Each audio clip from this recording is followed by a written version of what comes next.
Hello everyone and welcome to the Perfume Realm. My name is Manahel and today I thought I would do a video of my top beast mode fragrances.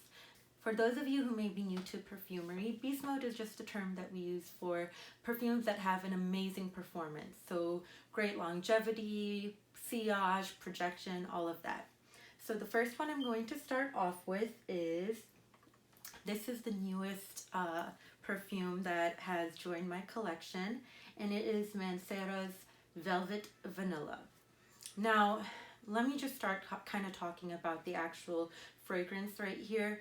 This scent I thought was going to be vanilla centric. I mean, it's in the name, so I really thought it was going to showcase vanilla, but it actually ended up showcasing tuberose. The top notes are a very, very, very strong bubblegum note. There's like this bubblegum tuberose.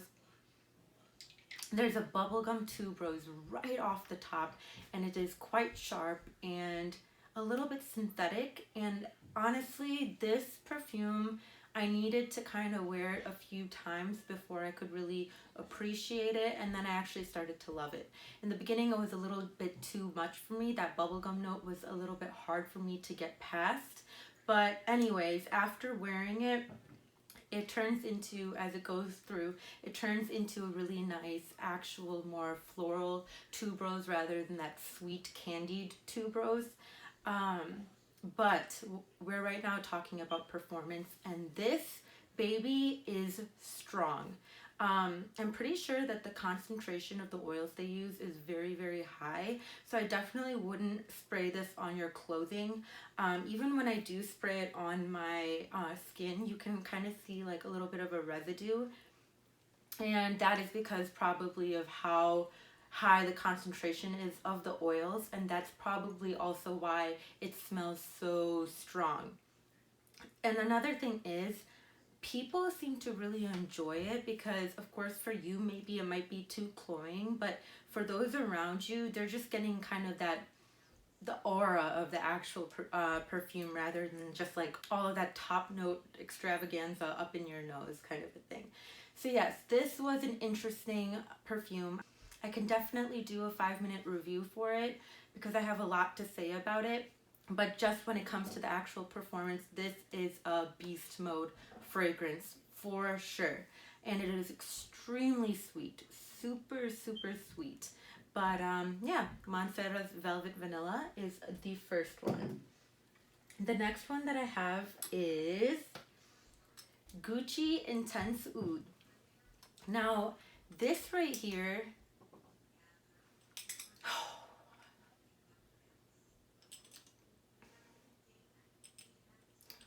it's really, really beautiful. I truly think it's a beautiful oud that is depicted. It's a sweet oud, like they took oud and then they sweetened it with, it has florals, a little bit of the smoky incense type of a vibe. It's a sweetened oud. It's sweet and dark and deep. It is definitely a dark, deep, sweet fragrance, and I absolutely adore it. But when it comes to performance, it is beast mode. Like this baby, throughout the entire day, maybe even until the next day, you're going to be smelling it. Eventually, I think the sweetness kind of tones down and rounds out even more as you wear it, and it's a lot. And the oud gets a little bit more pronounced, I would say, as you wear it. But even off the beginning, the sweetness is not like a sugary sweetness at all. It's nothing like that. It's not like candied or sugary or vanilla or anything. It's just the oud itself kind of has a sweetened touch to it in a sense. So if that makes any sense. But anyways, Gucci Intense Oud, I don't hear a lot of people talking too much about it, but I personally absolutely adore it. I think honestly this could be unisex. I'm not really sure what they market this as, but I think it could be unisex. And for girls, this would be a darker fragrance. For guys, this would be kind of like, if a guy likes to wear sweetened tobacco kind of a scent, this might be a little bit darker than that. So yeah, Gucci Intense Oud is my other beast mode.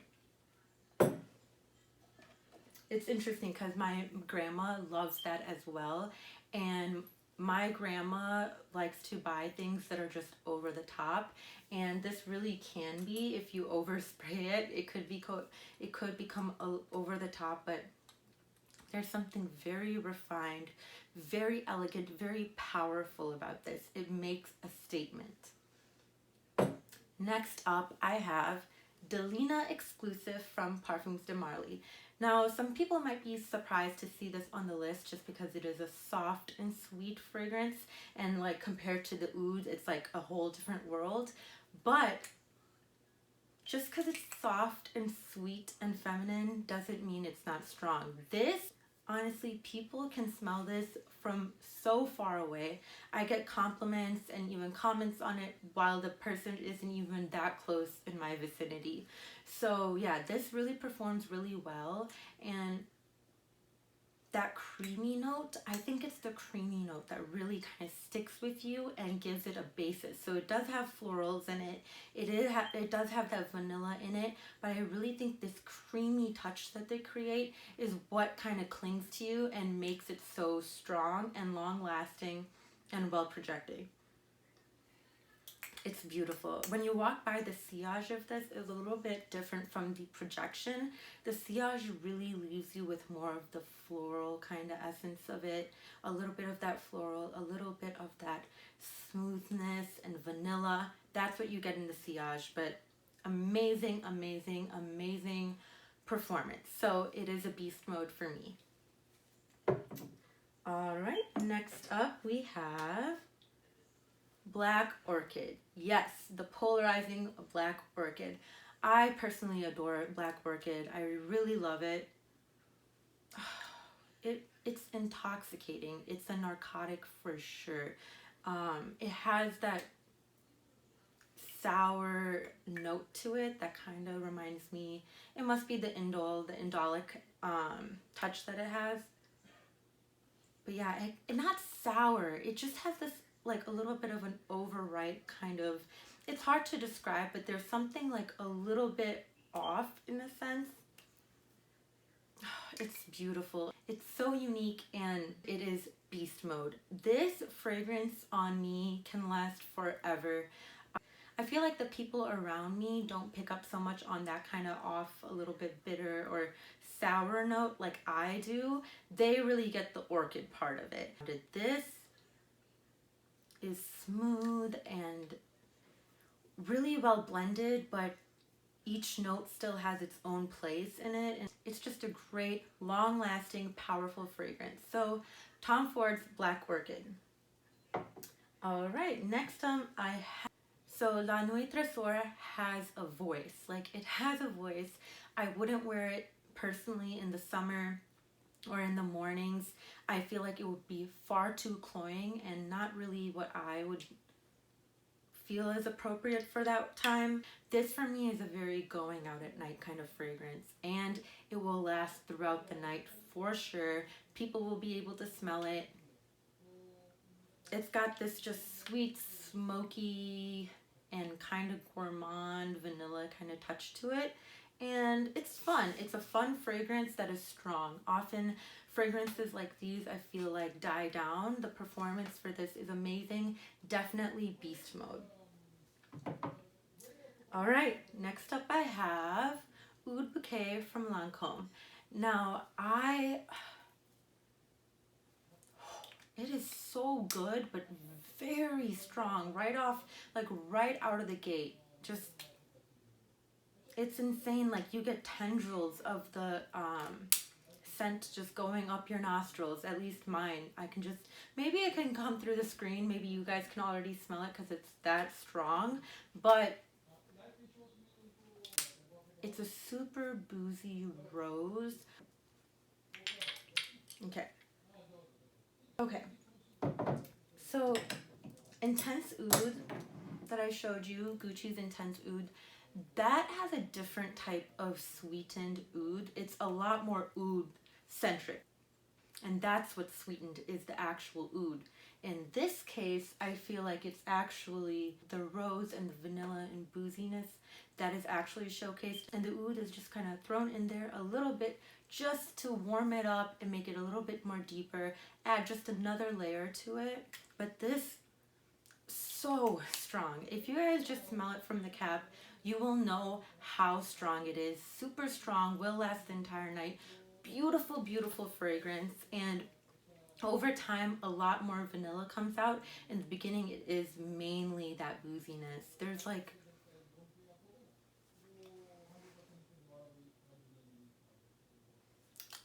it's a gourmand, but it's an interesting gourmand because I wouldn't say so much as like an actual food, maybe some kind of a drink. People have reviewed it right and left, but if you do want a deeper review, please let me know in the comments and I will give you a 5-minute review of any of these fragrances for sure at any time. But I am really trying to focus on the beast mode aspect, and yeah, Lancome's Oud Bouquet definitely in there. Okay, the last one I have here is Dolce & Gabbana Light Blue Intense. So this honestly will knock me out. It's actually not one of my favorite fragrances. This is actually my least favorite fragrance in my entire collection. And you might be like, what are you talking about? That's almost empty. But I use fragrances. I got it as a gift and I didn't want to be rude and like, you know, return it or anything or ask for like an exchange. I was just like, oh, I love it. But I didn't. So it kind of became my like, hey, why not? I don't care if I spray it. I don't care if I waste it kind of a fragrance, you know. And another thing about this is that people love it when I wear this. I get so many compliments when I wear this, which is just insane. So often when I just don't want to think too much and want to wear something I know people are going to like, I will pick this up. But I haven't smelled the like non-intense versions or anything, but this is very, very strong. And for a fresh scent, I think it lasts a long time. It has the citrus in the beginning, which in my opinion is very sharp, almost a little bit screechy in a way. I don't know. In a way, I feel like it has a little bit of screechiness to it, a little bit of a cleaning product kind of vibe to it. So anyways, this is definitely a big beast mode in my collection. If I know I want something to last all day, I know people are going to love it, I know it's very, very strong, this is what I would go for. So those were my 7 beast mode fragrances. Thank you guys so much for joining me. I hope you guys enjoyed.